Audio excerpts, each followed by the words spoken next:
Hey, what's up, everybody? Friday night, Ricky Bobby's Reef. And look at that. Oh, yeah. Oh, craziness around the house. Newborn baby. Daughter's going crazy. Possibly some family members have COVID. We might be in lockdown again here at the house. Oh, my God. Anyway, crazy night. So, a lot of people have been buying all kinds of things now with COVID and spending a ton of money, as you all know. And then there's a lot of people who buy all kinds of things and then realize, oh, something goes wrong with your car, something goes wrong with your house, some bills. Next thing you know, things are for sale for cheap. So today, I got another Nero 3. And this Nero 3 was, I think, $120. And here in Canada, they're $210 plus tax. So, wicked deal. Now it's paired up with this one. So I have two Nero 3s and two Nero 5s now. Two sets of waves going in the back and in the top. So that is wicked. So anyway, what this video is about, finally I'm investing in an auto top off. So this thing is brand new. There is not even a salt or coralline or algae on anything on the float. Everything looks brand new. I paid $80 Canadian for this, which is amazing. It goes for, it's over $200 and change here in Canada.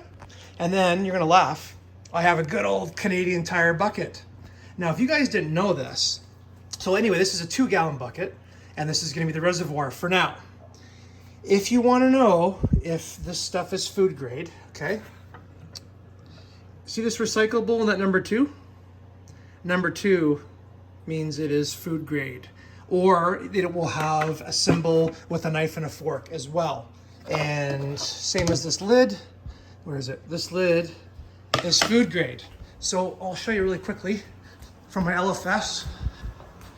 Hold on, guys.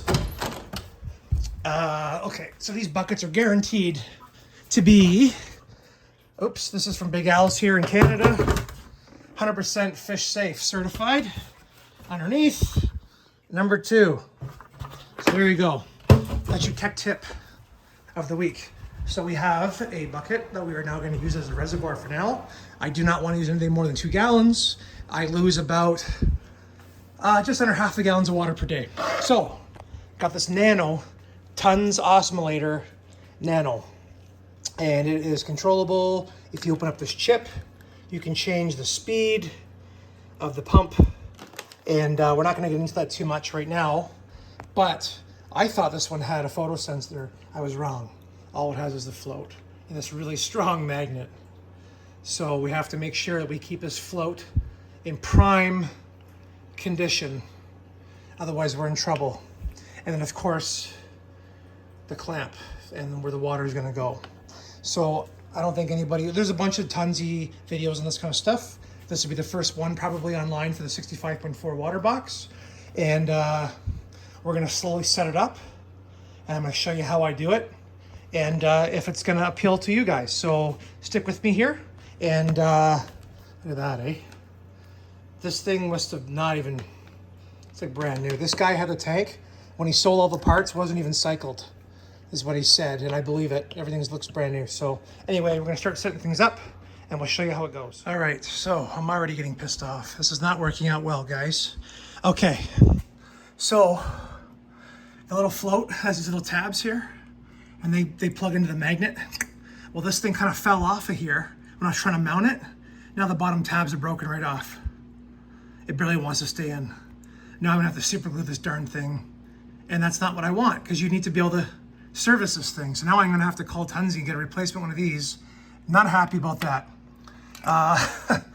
When you have this ledge, me and my dad, we planned this so that it had enough thickness to get that heater wire right through there.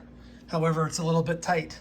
So all these wires I have to run between this ledge and that gap, which is like a 1/4 inch. It's not much. So it does not give me much room to work.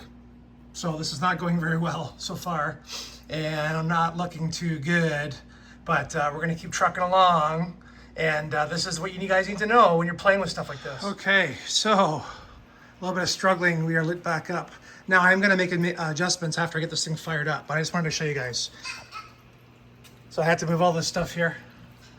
So there's the water line that comes off the ATO, clamped right here.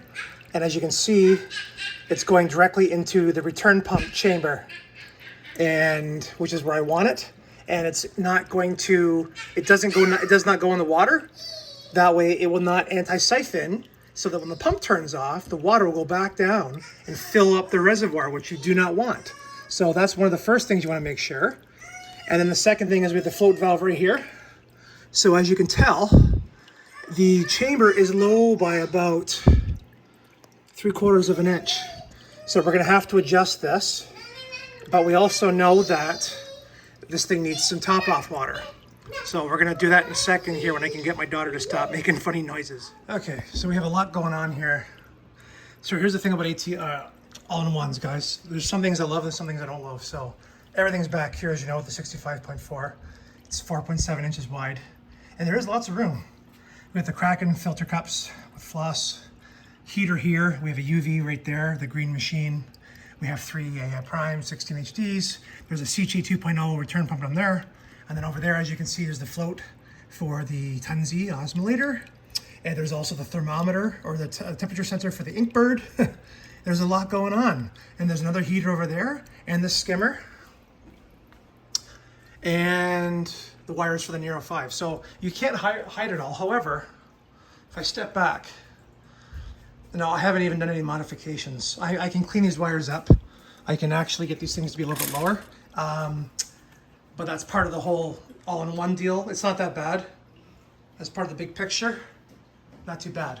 Okay, so got our crappy tire bucket, and it has got half full. It's about a gallon, and it's Kalkwasser mixed with 0 TDS RODI water. We'll get into the Kalkwasser in a different video. And now I'm gonna plug it in a second, and we're gonna see how this baby works. Let's see how this goes. Oh man, oh thank God this plug goes sideways. Let's see, should go, unless it takes a minute. Nothing yet. Or I think there's a 10-second delay I heard that was online. It's been past 10 seconds. Really? Yeah, okay. Float's not all the way up. Okay. Take one. Okay, guys. I want to talk about a rookie mistake. How about the float valve was upside down? I wondered why the wire was at the bottom. That's hilarious. So hold on a second. Let me turn off these blues so you can see what I'm talking about. Okay, I'm laughing here. Okay, now it makes sense. The wire faces up. Duh. So now it's facing the right direction. But here's the problem. I cannot show you guys the pump running, but it just ran. Because if I do and I turn the switch on, the master switch, it'll turn on everything in the tank and the return pump. These blue lights will come on. So, shoot, hold on. Let's try this here. 1 second. See, I don't know if you're gonna see it or not. Okay. So, we're up and running. Everything's running, skimmers, blah, blah, blah, blah.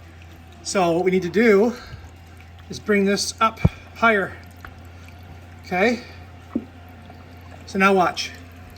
There we go. Okay?